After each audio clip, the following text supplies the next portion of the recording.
Good afternoon, everyone, and welcome to Opera 101, Cleveland Opera Theater's daily series, where we answer some questions and clarify some things about the wonderful world of opera for you. My name is Dean Buck, and I am the assistant conductor and chorus master for Cleveland Opera Theater. I know some of you might be wondering, what does that mean? What does an assistant conductor do? So today we're going to talk about that a little bit. Questions could be, how does one assist a conductor? How does one help? Do you just get coffee for them? Do you, what does that entail? So we'll go step by step and talk about that a little bit.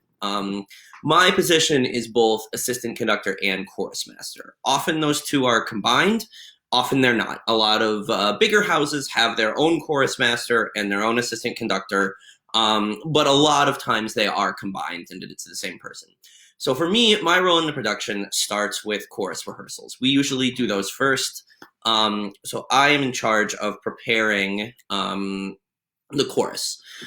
Before we do this, it's very important for me to sit down with the music director, the maestro, and make sure we're on the same page and go into detail, like about tempi. What tempo do we want this doing? There's always a window with what the composer gives you, where it's like, okay, the composer writes allegro non troppo, so not too fast.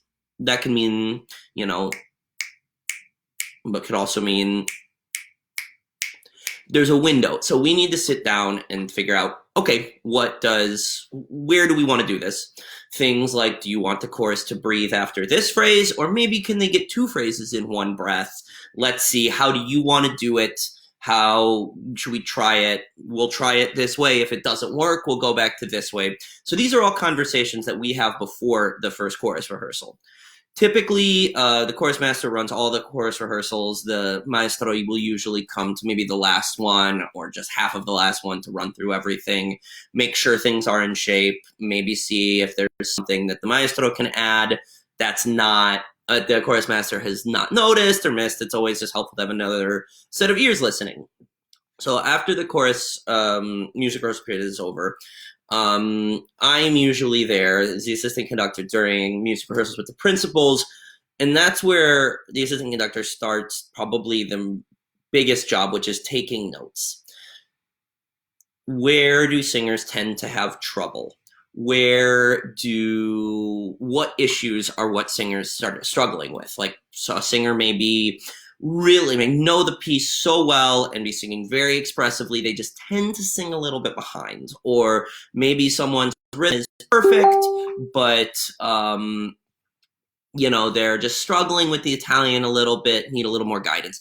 So basically, I'm there to be another set of ears for the maestro in tracking how singers are going, what everyone's struggles are.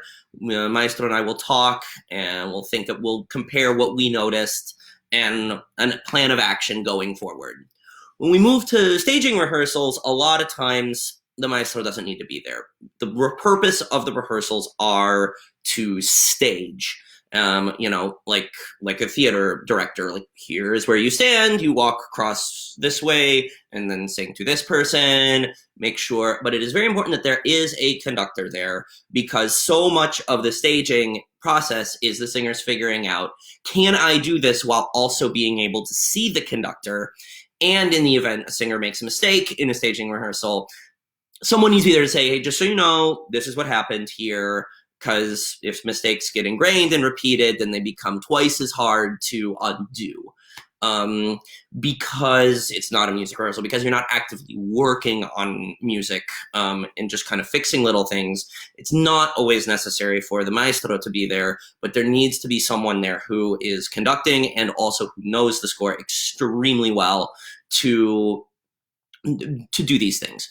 And for this reason, it is also extremely important, like we talked about with the chorus section, for the assistant conductor and the maestro to be on the same page. And the assistant conductor needs to know, okay, how is the maestro doing this? Is he subdividing here? Is he or she taking time here? Are they letting the singer lead in this section, but maybe the maestro leads in this section? That is extremely important, because you as the assistant conductor do not want to get up there and do something completely different that then the maestro was doing, because that'll just confuse the singers. It will give too many different inputs, too many different ways of thinking. When we move past the staging period, there are a number of things in Sitzprobe, Wandel, dress rehearsals that are the duties of the assistant conductor. First and foremost, checking balance, being in the house, making note of where's the orchestra too loud, where does the orchestra need to play softer because either the singers aren't being heard or you can't understand the text. So that's a big role. Also taking the same sorts of notes you did in music rehearsals, because the maestro's got a million things on their plate. So the assistant conductor, a lot of times, is the one who, writes down, okay, the singer came in late here, second oboe was rushing here, therefore you can give them to the maestro or give them directly to the musicians. Every conductor has a different way they want to do it. Some conductors would rather you just give it to the conductor, and the conductor can determine, okay, this, and this will fix itself. It was a fluke. It's never happened before, but this has been an issue, so we really need to reinforce this.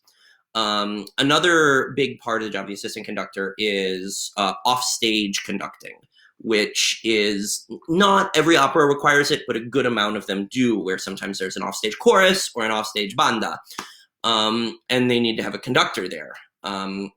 You may ask why, because can't they just have a screen of the maestro and watch that? Well, yes, that is actually how we do it.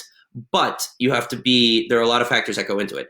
First of all, it has to be an analog connection, because a digital connection creates a delay. So if you have a normal high-tech digital television screen backstage, the singers or the instrumentalists are going to see the beat behind where it actually is, which obviously you can tell is a recipe for disaster. So you need an analog connection, or for the assistant conductor to be positioned in a way where they can actually see the maestro and conduct based on what you see the maestro doing. Now, because of the vast distances, opera stages are huge, and so backstage, the sound is going to take longer to travel to the audience than what is happening on stage. So the offstage conductor actually needs to anticipate that and conduct a little bit ahead of where they see the maestro's beat in order for it to sound together. If the offstage conductor just conducts exactly where the maestro is, it's going to sound like the offstage group is behind, because it's just taking that much longer for the sound to reach the audience. This is something that takes a good amount of rehearsing to figure out exactly how much ahead do you need to conduct. And it varies very much based on the space, based on the tempo, based on the style of the piece. So this is something that the conductor and the assistant conductor need to spend a good amount of time figuring out. And a lot of times we don't have that time. So we have to be able to adjust very, very quickly. It's just sometimes you only get one shot to do it. And if it's behind, you're like, okay, I need to adjust for tomorrow, because that's the next time I get, and that's our last dress rehearsal. So that's a big part, is learning how to adjust these things very, very quickly. Kind of one of the last duties of the assistant conductor is, in the unfortunate event that the maestro gets sick, something unfortunate happens, we never hope for this, it's our job to go on, and it's our job to conduct the show. Again, we never want that to happen, but in the event, that's what we need to do. For all these reasons and a lot more, it's extremely important that the assistant conductor knows the show and knows the score just as well as the maestro does, and is able to fulfill the duties of the maestro as if needed, as needed. You never know what can happen, and plus you always want to be a second reference point for the singers or the instrumentalists in the orchestra if they have a question. Maybe, maestro's talking to one singer and another singer just has a quick question. They'll come to the assistant conductor and say, hey, I'm just thinking about this. And we can do that. For me, assistant conducting is a really, really great thing. I absolutely love it. I don't view it as a second-rate job or anything like that. It is a really, really rewarding thing, and especially if you have a conductor that you respect and that you like working with, as I very much do at Cleveland Opera Theater with Maestro Boyajan. Um, it can be a really, really fun relationship, a really great working relationship. And yes, you don't have to feel bad about getting coffee for the maestro at rehearsal breaks. Thank you for tuning in. As always, if you have any questions about this, as always, please feel free to email us with them, and we would be happy to answer them for you.